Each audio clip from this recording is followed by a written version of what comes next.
So tentu bergerak ke hadapan, kita nak memahami bagaimanakah dinamika perdagangan luar di sebalik krisis ekonomi. Saya mempersilakan Profesor Emeritus Datuk Dr. Zakaria Abdul Rashid merupakan penganalisis ekonomi. Saya nak ucapkan terima kasih Datuk kerana sudi meluangkan masa bersama kami. Antara prestasi yang telah saya kongsikan di sini, kita nak lihat apa iaitu antara ekspor ada mencatat penurunan, ada yang mencatatkan iaitu peningkatan termasuk juga dengan import. Bagaimana ini mencerminkan keadaan realiti negara kita mengikutkan negara kita sedang untuk kurangkan kebergantungan kepada barangan import. Adakah trend ini dijangka akan berlanjutan? Bagaimana Datuk? Baik, terima kasih. Assalamualaikum Nina dan para pendengar sekalian.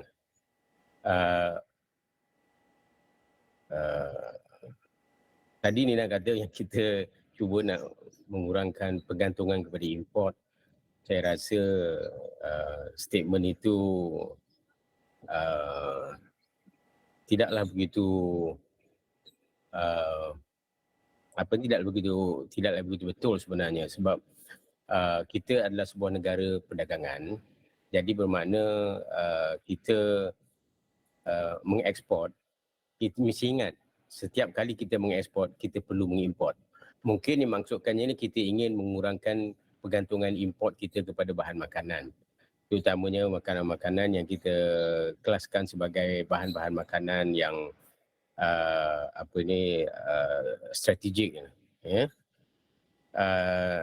Supaya kita dapat meningkatkan kita punya SSL, self-sufficiency level. Okey, baik. Jadi kerana apa? Kita adalah sebuah negara perdagangan. Apabila kita nak mengeksport, bila ini sebuah kita mengeksport, kita perlu mengimport. Apa yang kita import selain daripada makanan, kita mengimport bahan-bahan mentah, intermediate goods, kita mengikut machinery, kita mengimport bahan-bahan kimia. Dan bahan-bahan ini dipanggil sebagai intermediate goods, barang-barang perantaraan ataupun barang separuh siap yang kita import, kita gunakannya sebagai bahan untuk kita mengeksport kemudiannya. Iaitu kita proses dulu dalam negara dan kita mengeksport sebenarnya. Jadi melihat kepada data-data yang ekspor dan import ini, agak overloaded juga pemahaman yang perlu kita lihat. Dalam menerangkan tentang ekspor dan import ini, pada bulan November, kita fokuskan dari bulan November ini, kita mesti ingat bahawa Malaysia, sebuah negara berdagang, maksud negara berdagang ni ialah trade penetration-nya, iaitu ekspor campur import bagikan dengan GDP-nya melebihi daripada 100%. Bermakna nilai ekspor campur nilai import adalah melebihi daripada GDP ataupun keluaran negara kasar kita. Ini kita punya keadaan kita sebagai sebuah negara perdagangan. Dan kita dapati bahawa sebuah negara perdagangan, data-data tadi sebenarnya mencerminkan bagaimana kita dipengaruhi oleh business cycle global dan ini perlu kita lihat dari segi volume dan value, iaitu nilai dan volume. Dan Jabatan Perangkaan menggunakan perkataan volume, iaitu nilai dia dan volume. Dalam istilah bahasa Melayu kita panggil isi padu lah. Dalam masa kita belajar dulu sekolah tentang economics, tentang mathematics. Nilai ini pula ialah hasil daripada harga didarabkan dengan kuantiti.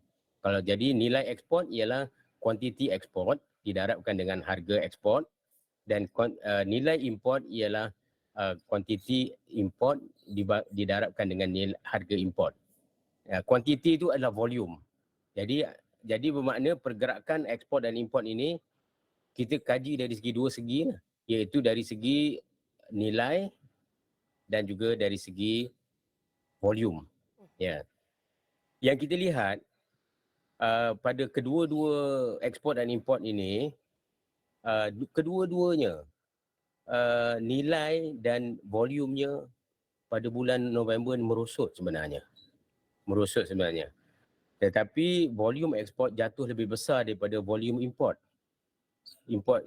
Volume import jatuh tadi. Sedang nilai peratus kejatuhan ekspor dan import kelihatan hampir sama. Jadi ini agak mengelirukan bagi orang awam.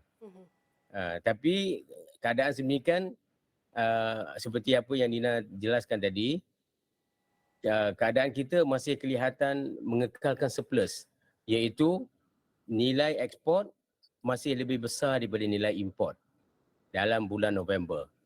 Jadi maknanya macam baiklah. Nampak keadaannya sangat melegakan. Kerana nilai ekspor kita masih lebih besar daripada nilai import kita. Dan jumlah perdagangan antarabangsa, total trade panggil, ialah 231.8 bilion. Adalah angka yang terus meningkat. Jadi 231.8 bilion inilah yang saya katakan tadi dibagikan dengan KDNK akan menjadi melebihi daripada 100%. Dan ini menunjukkan yang bahawa negara Malaysia adalah sebuah negara yang mempunyai export penetration, trade penetration ataupun global penetration yang tinggi. Kita negara kecil dan berdagang memang begitu keadaannya. Baik. Kalau kita lihat dari segi bulan demi bulan. Maknanya November dibandingkan dengan bulan sebelumnya, Oktober. Tapi bila kita lihat year on year, tahun demi tahun, ekspor jatuh sebenarnya. Ekspor jatuh manakala import sebenarnya naik. Year on year, maknanya kita bandingkan November 2023 dengan November 2022. Jadi keadaan yang sedemikian, saya rasa sangat menarik untuk kita ulas lagi. Iaitu ini mencerminkan bahawa keadaan yang trade surplus berlaku tetapi ekspor import jatuh. Keadaan ini mencerminkan bahawa harga ekspor pada bulan November lebih tinggi daripada harga import. Maknanya harga ekspor kita apa yang tadi Nina sebut tadi, iaitu harga ekspor minyak galian, kita ekspor palm oil, harganya naik. Jadi bila harga naik, harga ekspornya naik, bermakna ini memberikan nilai yang tinggi kepada ekspor kita. Dan harga import pula turun. Apa yang kita import?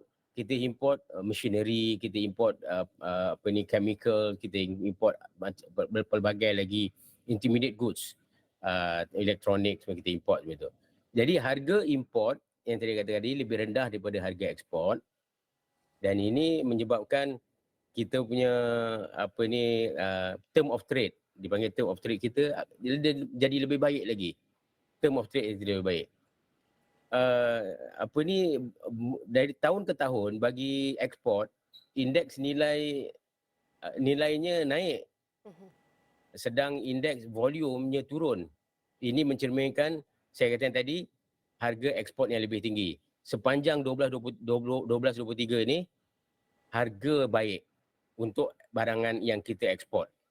Jadi saya katakan tadi, term of trade, kadar syarat perdagangannya lebih tinggi. Iaitu yang macam Nina kata tadi, kadar syarat perdagangannya 2.9% telah naik. Dan ini kenaikan dalam term of trade ini di tengah-tengah penurunan ekspor dan import. Jadi inilah saya katakan dia mencerminkan term of trade yang semakin baik itu mencerminkan harga ekspor lebih baik daripada harga import. Jadi ringkasnya, prestasi nilai lebih baik kerana harga ekspor lebih tinggi daripada harga import. Tetapi saya katakan tadi, kalau kita lihat dari segi prestasi volume, kedua-dua ekspor dan import merosot. Fenomena sedemikian mencerminkan kegiatan perkilangan ataupun kegiatan pengeluaran yang semakin rendah. Ekoran dari jualan ke luar negara dan pembelian dari luar negara yang berkurangan. Kalau kita cakap dari segi month on month, tapi akan meningkat daripada year on year. Jadi ringkasnya saya nak katakan bahawa data-data tadi memang kalau bagi orang awam sangat mengelirukan kerana term of trade baik, tetapi volumenya kurang. Volumenya kurang. Jadi volume ini pula mencerminkan kegiatan di dalam negara kita sendiri, kegiatan perkilangan dan kegiatan pengeluaran yang juga terjejas semakin merosot kerana orders daripada luar negara yang semakin berkurangan. Jadi inilah keadaan tahun 2023 yang dicerminkan oleh data perdagangan pada bulan November. Itu Rina. Seperti yang Datuk kongsikan bahawa antara daripada data ini mencerminkan bahawa iaitu terma perdagangan kita adalah keadaan dalam prestasi baik namun volume tu merosot kalau kita saksikan. Jadi apakah antara risiko ataupun downside risk yang perlu dipantau yang akan mempengaruhi pandangan iaitu perdagangan luar negeri Malaysia termasuk faktor geopolitik? Ya, dapat dengar apa saya cakap ni? Dengar? Silakan Datuk. Apa ni apabila apa yang kita perlu pantau di sini ialah kita perlu pantau terhadap harga ekspor dan harga import ini. Tetapi kita mesti ingat harga ekspor dan harga import kita ni sebagai price taker. Jadi as a price taker kita negara kecil, kita tak banyak kita boleh buat, kita boleh lakukan. Jadi kita terpaksa menerima apa jua harga ekspor dan harga import yang ditetapkan oleh pasaran dunia. Dan pasaran dunia ini seperti Nina juga katakan tadi, dia bergantung kepada keadaan dunia sekarang ini, termasuk keadaan geopolitiknya terhadap katakan soal peperangan antara Rusia, Ukraine dan juga Hamas dengan Israel. Yang ini menjejaskan kita kerana dia memberi kesan kepada perdagangan, dan utamanya sekarang ni kita lihat di Suez Canal telah mula ada gangguan di situ kerana Yaman telah mula memantau secara rapat kapal-kapal yang akan berulang alik dari menggunakan Laut Merah itu. Jadi maknanya dia kos pengeluaran, kos pengangkutan akan semakin bertambah kerana mereka terpaksa bypass Suez Canal dan melalui Golden Hope. Jadi Cape of Golden Hope tadi di South Africa. Jadi ini akan mengganggu dari segi kos perdagangan dan juga dari segi tempoh delivery akan terganggu di sini. Jadi ini satu. Yang keduanya, kita juga harus memantau dari segi volume yang kita keluarkan. Jadi kerana volume yang akan kita keluarkan ini bergantung kepada permintaan, orders yang ada yang kita akan dapat daripada negara-negara luar. Jadi bagi kita, apa yang kita boleh lakukan ialah tentang production kita supaya kita boleh generate lebih banyak aktiviti pengeluaran dan juga kita dapat meningkatkan nilai tambah. Maka kita harus terus melakukan perubahan-perubahan struktur, iaitu dengan meningkatkan teknologi, dengan meningkatkan nilai tambah apa yang kita keluarkan tadi. Ya Nina. Baik, saya nak ucapkan terima kasih kepada Profesor Emeritus Datuk Dr. Zakaria Abdul Rashid merupakan penganalisis ekonomi kerana bantu kami memahami lebih mendalam mengenai daripada data ini yang telah antara sedikit mencerminkan antara realiti ataupun keadaan ekonomi kita daripada aspek perdagangan. Sekali lagi saya ucapkan terima kasih Datuk dan kita akan jumpa lagi. Dan jangan ke mana-mana, kita akan berhenti rehat seketika dan kembali selepas ini.